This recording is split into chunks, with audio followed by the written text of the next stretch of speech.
Today we discuss introduction to servlets and its life cycle. So first we understand what is a servlet. Servlet is basically a web component, and we use the servlet to create the web applications. Since a web application runs on a web server, so the web server acts as the container of the web components. Uh, the server also resides in the container, that is, it resides in the web server.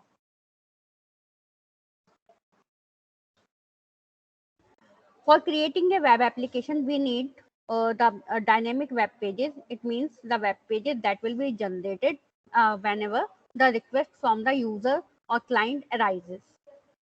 So in that case, the servlet uh, fulfills the purpose of creating a dynamic web page.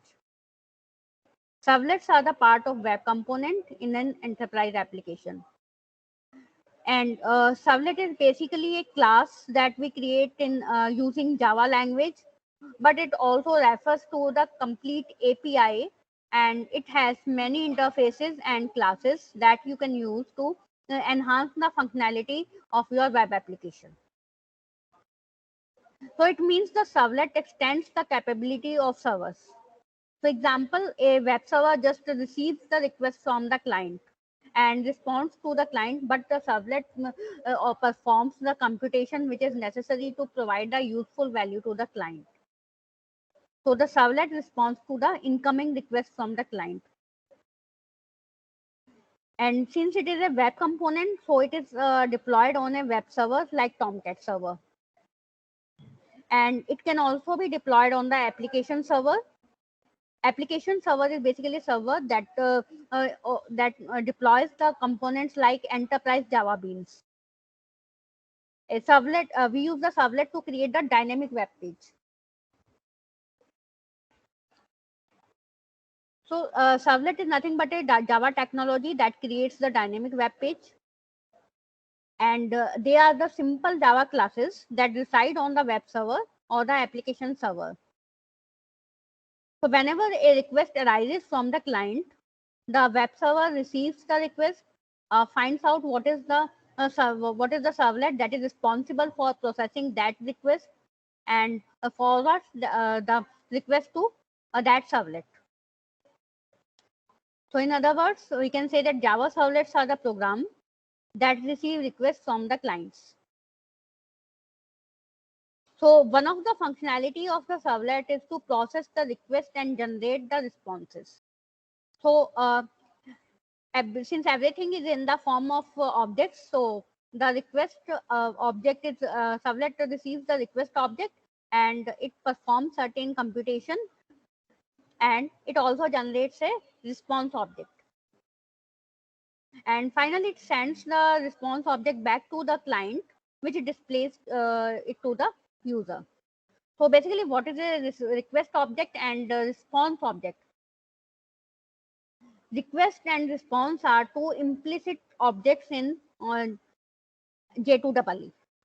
So there are these are the two implicit objects that represents the client request and the client response respectively.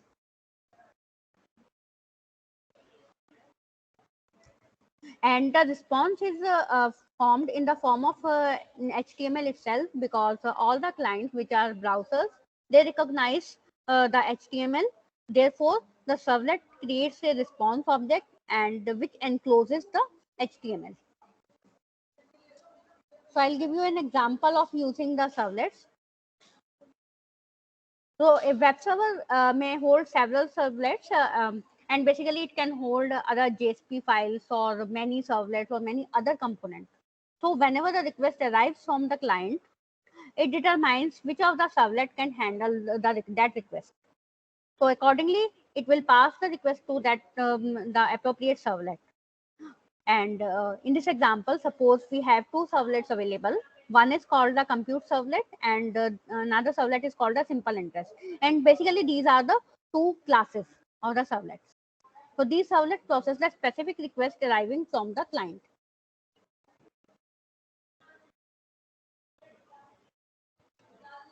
Now you can see that this is the example of a web client. In the web client, suppose we have this form. Basically, we have two forms available with the name F1 and F2, and you can see that the method is post. So the accordingly appropriate method of the servlet, this is called a do post method, will be executed in this example, and the action specifies the name of the Java class that represents the servlet. So compute servlet is one class and simple interest is another class. There are two submit buttons, and according to the user, according to the submit button pressed, that particular servlet will be executed. Now this is how the servlet works. So depending on the request arrives from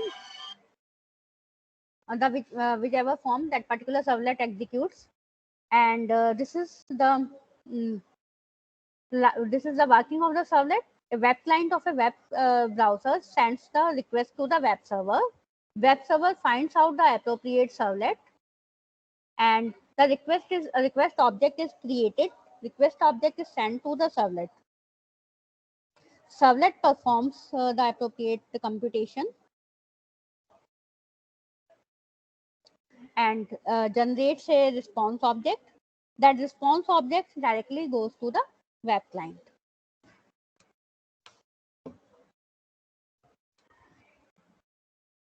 Now we must understand the life cycle of the servlet. So the servlet life cycle starts with loading the servlet, because this is the class. So first of all, that class is loaded in the memory. So loading the servlet is the first stage in the servlet life cycle. During this stage, the web container loads the servlet class in memory, and it also creates an object of that servlet class. So the instance of the servlet class is created by the web container or the web server. The second stage is called the servlet initialization, and for servlet initialization, there is one method available that is called the init, and it takes one parameter. The type of that parameter is servlet config, and servlet config represents the context of that servlet. So the web container calls the init method to initialize the servlet. And because this is the initialization stage, therefore, this method is called only once. The third stage is called handling the request, and it takes almost all the time of the servlet processing. So handling the request starts with receiving the input parameters from the request object. So as a result, the servlet handles the request and response object in this stage. So in the case of HTTP servlet, these objects belong to the HTTP servlet request and HTTP servlet response classes respectively. So basically, these are the two classes which are available in the servlet API. One is called the HTTP servlet request, that is used to create a request object, and HTTP servlet response class, that is used to create a response object. But these are the two subclasses of the servlet request and servlet response classes. So basically, the classes are servlet request and servlet response, and their subclasses are HTTP servlet request and HTTP servlet response. So once the request and response objects are created, the servlet.service method is called. So in the third stage, the service method will be called, and it takes two parameters of the type servlet request and servlet response. So in simple terms, it takes the request object and response object. And this method is used to process the request and generate the response. And the final stage of the servlet is destroying the servlet, and servlet is deleted from the physical memory of the web container. But before it, it may happen that there are many threads of the servlet being executed. So the web container waits for all the threads to finish the execution, and afterwards the destroy method is called to destroy the servlet. So this is the life cycle of the servlet. First stage is loading the servlet. Second stage is initializing the servlet. Third stage is handling the request and response. And the fourth stage is destroying the servlet. And the three life cycle methods are init method, service method, and destroy method. So this is the life cycle of the servlet. So what are the benefits of servlets? There are many benefits of using servlet. First is the performance improvement, because a servlet can create separate threads for each request. So all the requests from different clients can run simultaneously. So the response time improves for each request. Second is the portability, because we use servlet for creating dynamic web pages, and basically it is a Java technology. So portability is there. Second is robustness, because the JVM provides the all the functionality to the servlets. It manages the servlets. So the task of handling the memory and garbage collection is automatically done by JVM, and it makes servlet more robust. And the last one is the security. So because it is implemented in Java, so the servlets has security features provided by JVM.